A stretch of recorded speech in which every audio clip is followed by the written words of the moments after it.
एक ऐसा विषय जो जरूरत का तो बहुत है लेकिन उस पर चर्चा उतनी ही कम होती है, जिसको लेकर समाज में बहुत भ्रांतियां हैं, जिसको लेकर बाजार में काफी दुकानें भी खुली हुई हैं, जिसको लेकर घर से निकलते ही बाजार जिस भी स्टेशन पर जाएंगे उसको लेकर काफी विज्ञापन भी हमें देखने को मिलते हैं। लेकिन असली समाधान क्या है, असली इलाज क्या है, उसको लेकर बात नहीं होती है। ऐसे में हम आज उसी विषय पर बात करने वाले हैं और उस विषय का नाम है यौन यौन रोगों को लेकर, यौन किस तरीके की पूरी जो चर्चा है उसको लेकर आज हम बात करेंगे डॉक्टर शेख से। शेख साहब हमारे साथ मौजूद हैं। सर, सबसे पहला जो सवाल रहता है लोगों का वो यही कि ये यौन रोग क्या होते हैं। जहाँ तक आपने कहा कि यौन रोग क्या है, तो मैं ख़ास तौर से यौन रोग एक तरीके से तो लोग बाग कम बोलते हैं, लेकिन एक गुप्त रोग के नाम से बहुत ज़्यादा फेमस हैं। वो बीमारियाँ जिनको आदमी बताने में शर्म करता है, संकोच करता है, उन्हीं को गुप्त रोग यानी यौन रोग कहा जाता है। और ख़ास तौर से यौन रोग की अगर परिभाषा करूं मैं अपने लफ्ज़ों में, और 40 साल की चिकित्सा के जो मैंने सेवा की है समाज की, अपने रोगियों की जो सेवा किया, तो ख़ास तौर से यौन रोग में जिस तरीके से कि इम्पोर्टेंसी है यानी नामर्दी है,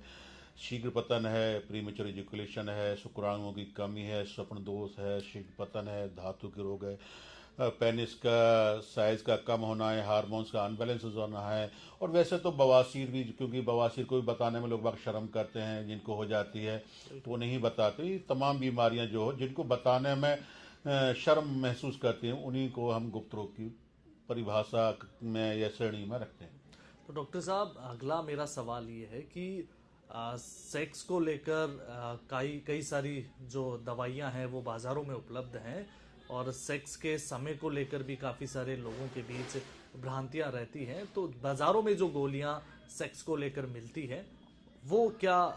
आम व्यक्ति को लेनी चाहिए। देखिए, बहुत ही अच्छा आपने एक ज़बरदस्त सवाल कहूँगा कि आज देश के अंदर जिस तरीके से भी मेडिकल स्टोर पर हमारे नौजवान यूथ और हर वर्ग के लोग बाग जो सेक्स का आनंद लेना चाहते हैं या अपनी सेक्स क्षमता को बढ़ाना चाहते हैं, तो ख़ास तौर से मेडिकल पे जाते हैं। मैं किसी गोली का नाम नहीं लूँगा, 10 नंबर, 20 नंबर, 50 नंबर, 100 नंबर, ख़ास तौर से नीली पीली तमाम याग्रा व्याग्रा कैवेट्रा तमाम तरह की गोलियां आती हैं। मेरा मानना ये, और मेरी तकरीबन 20 वीडियो इस विषय को लेकर हमारे यूट्यूब चैनल पर पड़ी हुई हैं, डॉक्टर शेख के यूट्यूब चैनल पर पड़ी हुई हैं। मैं अपने दर्शकों को कहना चाहता हूं कि अगर आप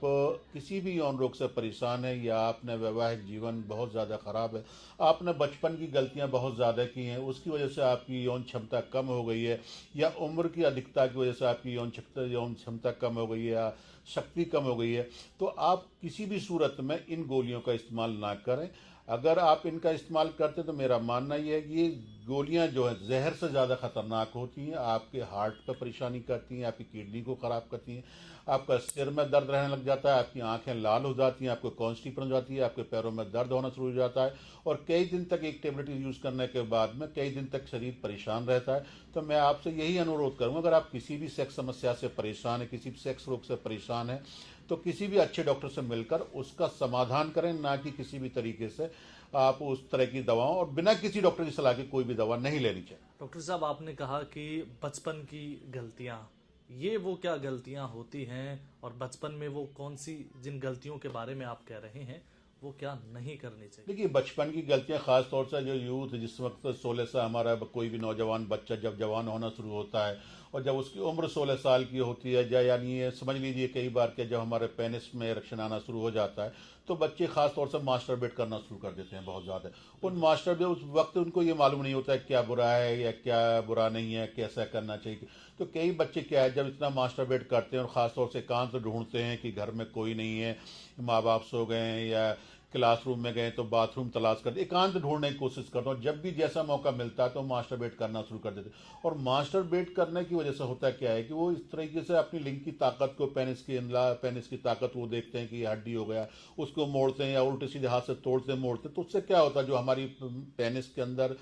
की जो नसें होती हैं, वेन होती हैं, धमनियाँ होती हैं, उनके अंदर जो खून का जो संचार होना चाहिए, उनमें क्लॉट्स आ जाते हैं, WBC या प्लाज्मा क्लॉट्स जम जाते हैं। और आगे चल के क्या होता है कि हमारे उन्हीं क्लॉट्स की वजह से ब्लड का जब पूरा संचालन पूरा नहीं होता, पूरा इरेक्शन पूरा नहीं आता पेनिस के अंदर, तो उसी में आदमी को इम्पोर्टेंस होना शुरू हो जाता है, यानी नामर्दी आना शुरू हो जाती है, और उसी की वजह से उनका वैवाहिक जीवन खराब हो जाता है। आपने जिक्र किया नामर्दी का, नपुंसकता का, ये क्या चीज है? नपुंसकता माने क्या देखिए, समझा जाए? नपुंसकता है इरेक्टाइल डिस्फंक्शन। खास तौर से मैं ये कहूँगा कि आदमी कोई भी जब नौजवान पुरुष या नौजवान क्या कोई भी जवान, इसकी उम्र 18 साल से लेकर कोई भी 60 साल 65 साल तक की, जब वो अपनी सहपाठी के साथ, अपनी पत्नी के साथ, जीवन संगनी के साथ या जिस भी फीमेल पार्टनर के साथ इंटरकोर्स करना चाहे, और उस वक्त के उसके गुप्तांग के अंदर जो इरेक्शन आना चाहिए, जो स्टैंड होना चाहिए, जो खड़ा होना चाहिए, जब वो इरेक्शन नहीं आता है तो उसी को नपुंसकता यानी नामर्दी कहा जाता है। आ, जब नामर्दी की बात आती है, इससे जुड़ी हुई और भी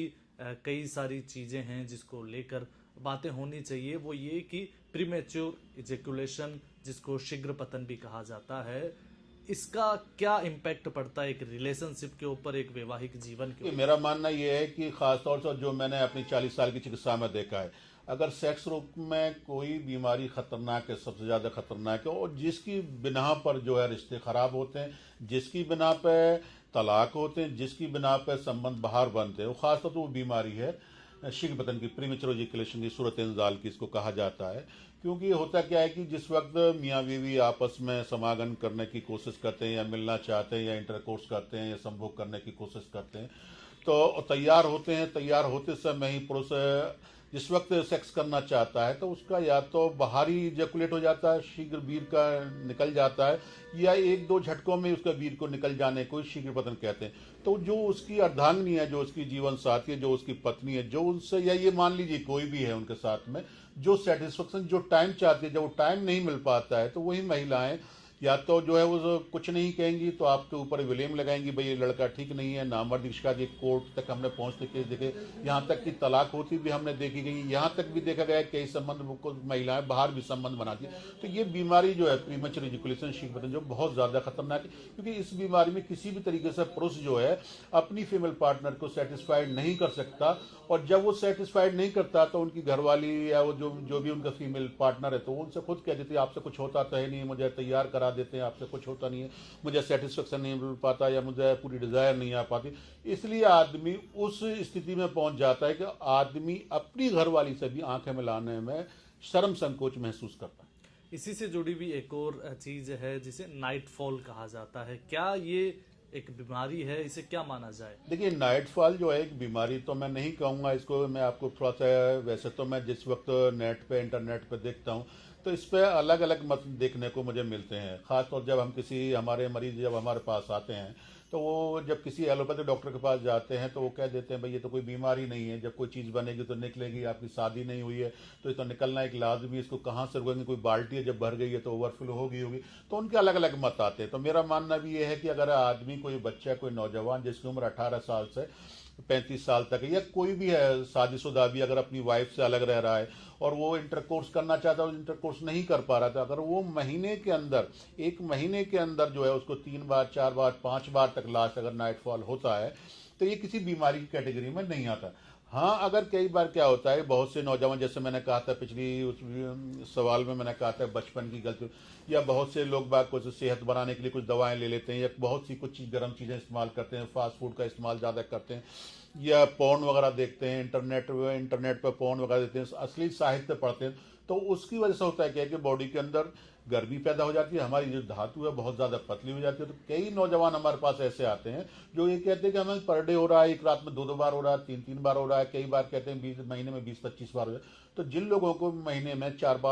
बार या 5 बार से अधिक होता है, या 8 बार 10 बार होता है, तो वो एक नाइटफॉल की कैटेगरी में आते हैं, बीमारी की कैटेगरी में आते हैं। मेरा मानना है, और खासतौर से यूथ को अपनी तरफ से पैगाम देना चाहूँगा, डॉक्टर शेख की तरफ से पैगाम देना चाहूँगा कि आप सबसे पहले अपने साहित्य को, उल्टा सीधा जो साहित्य पढ़ते हैं उसको ना पढ़ें। दूसरा, रात को सोते समय आप जो है किसी भी जो है अपनी जो भी गर्लफ्रेंड है या किसी भी है पत्नी है, उनसे ऐसी बात, उत्तेजक बात ना करें, वर्गर बात ना करें जिससे कि आपके शरीर की स्टेमिना बढ़े, उत्तेजना आपके शरीर के अंदर। इन चीज़ों को देखने से, इन चीज़ों के करने से, इन चीज़ों की बातों से करने से भी आदमी की बॉडी में गर्मी पैदा होती है और नाइटफॉल होने के चांसेस रहते हैं। इन चीज़ों से बचें। बाकी फिर भी अगर आपको लगता है कि आपको बहुत ज़्यादा आपको नाइटफॉल हो रहा है और नाइटफॉल की वजह से आप बहुत ज़्यादा परेशान है, आपके शरीर कमज़ोर हो गया, आपके चेहरे की रौनक चली गई, आपका वजन कम हो गया, आपके पैरों में दर्द होता है, आपका वेट बहुत ज़्यादा लॉस हो रहा है, तो आप हमारे दवाखाने पर आप आकर हमसे मिल सकते हैं। शेख दवाखाने की ब्रांच, वैसे तो हिंदुस्तान में तकरीबन 40 ब्रांच इंडिया के अंदर हैं, लेकिन जयपुर के अंदर अगर आप अमित से मिलना चाहते हैं तो शनिवार के दिन हमारी क्लिनिक जो है चांदपुर गेट पर ओपन होती है, वहाँ पर आकर मुझसे मिल सकते हैं। मेरा नंबर भी है, मेरे नंबर पे भी कॉल कर बात कर सकते हैं। मेरा नंबर है 9837023223। हाँ, इसके अलावा एक और सवाल ये है जो यूथ के अंदर काफ़ी हमें देखने को मिलता है, और न सिर्फ यूथ में बल्कि पूरे इंटरनेट पर भी छाया रहता है, वो ये कि पेनिस की साइज किस तरह से बढ़ाई जाए। दर्जनों ऐसे वीडियो मिल जाएंगे, ऐसे खबरें मिल जाएंगी जिसमें ये लिखा होता है कि पेनिस की साइज बढ़ाने का ये तरीका है। क्या पेनिस की साइज बढ़ना संभव है? देखिए, ये बहुत ही ज़बरदस्त आपने क्वेश्चन किया। मैं भी खुद हैरान हूँ, परेशान हूँ। जब मैं भी कोई भी नेट और ख़ासतौर से फोन साइड पर हम जब जाते हैं तो उस तरह के विज्ञापन और आते हैं कि पेनिस की साइज़ को इंक्रीज करें, 7 से 8 इंच करें, 9 इंच करें, 10 इंच करें। तो ये सारे जितने विज्ञापन होते हैं, मैं यूथ से कहना चाहता हूँ, सारे भ्रामक होते हैं। या आप उन पोर्न साइटों को देखते हैं, जैसे आप पोर्न वीडियो देख रहे हैं, उस पर देख रहे हैं कि वैसे तो अलग अलग कंट्री का और अलग अलग एरिया का और हर आदमी का अलग साइज हो सकता है। पहली बात, मैं इस पर किसी को गलत नहीं ठहरा रहा हूँ, लेकिन जो विज्ञापन देखने को आपको मिलते हैं 8 इंच बढ़ाएं, 9 इंच बढ़ाएं, 10 इंच बढ़ाएं, ये बिल्कुल ही भ्रामक है। किसी भी तरीके से, किसी भी दवा से, और मैं देखे तो सर्जरी के जरिए से भी, पेनियल इम्प्लांट के जरिए से भी हम 8-9 इंच नहीं बढ़ा सकते। लेकिन जहां तक बात मेरी अपनी है तो मैं खास तौर से बता दूं, मेरे पास एक नहीं लाखों मरीज हमने ठीक किए जिनके माइक्रो पेनिस थे, जिनको बहुत 1 से 1.5 इंच की साइज था। लेकिन वो होते क्या, जिन पेशेंट की जो कुदरती मांग जिस वक्त बच्चा पैदा होता है, और कुछ बच्चों को हार्मोन टेस्टोस्टेरोन हार्मोन्स कम हो जाता है, टेस्टोस्टेरोन का लेवल बिलो हो जाता है, उनके पेनिस साइज ही नहीं, पेनिस साइज तो छोटे होते ही होते हैं, उनको क्या टेस्टिकल भी नहीं होती, उनकी दाढ़ी मूछ भी नहीं आती, उनका चेहरा भी अजीब होता है, तो उनके साइज को भी इंक्रीज किया जाता है और 1 से 1.5 इंच तक, 2 इंच तक बढ़ाया जाता है। इससे ज्यादा नहीं बढ़ाया जा सकता। या उन बच्चों को जिन्होंने बहुत ज्यादा मास्टरबेट किया, मास्टरबेट की वजह से उनकी नसें खराब हुई, लिंग की नसों के पट्टे खराब हुए, उनको तनाव नहीं है। जब तनाव नहीं आता तो साइज ऑटोमेटिकली छोटा दिखता है। मैं आपको पहले कंफर्म कर दूं,